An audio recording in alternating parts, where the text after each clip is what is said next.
Welcome back. What happens when a science teacher also goes to clown school? Gaviglianzoni joins us this morning with a Slapstick Sunday Science. This sounds like fun. Julie, he is such a fun performer, and if the words physics, kinetic energy, and potential energy sound boring to you, well, Dr. Quentin Cork is on a mission to change your mind. This character was born on Halloween in 1988. This character is Dr. Quentin Cork, Ted Lawrence's alter ego. Usually people run off to join the circus. This clown ran back to teach science. A few years later, I was teaching at a school in Connecticut that was for special needs high school kids. And I went in character, and it was the first time all year those kids were riveted for 45 minutes. That's when he knew this was how he wanted to teach physics. His young audience may think they're getting out of class. You can do better than that. Good morning!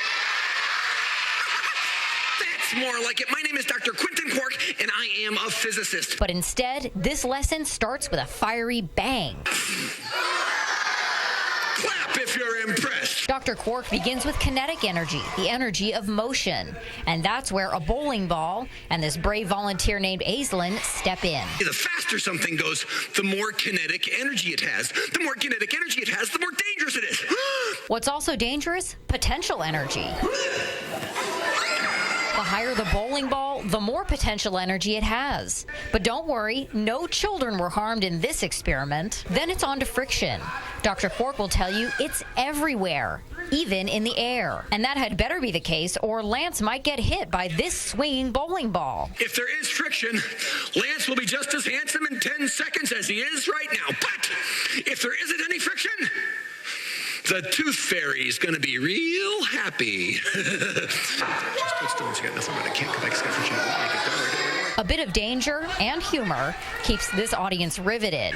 And then there's the promise of doing the seemingly impossible. Want me to teach you how you can move 250 pounds? Would you like me to teach you how you can lift a half a ton? Half a ton, or the first couple rows of student volunteers. As they pile on, it seems like there's no way Harper is going to be able to pull this off. Let him have it. Go ahead, jump up and push. Yeah!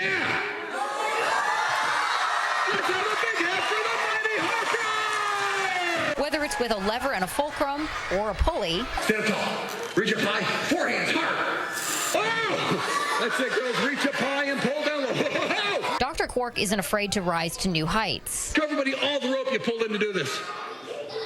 Look at all that rope. And for the students, there's nothing like seeing your favorite teacher take the stage. Mr. Thomas from the Newark School is helping with the final challenge, throwing Bozo the Clown high into the air. And the students will need to combine everything they've learned in the last hour to figure out how to do it. How do we store energy in physics? Say it again. Lift. You lift something up, A for the day.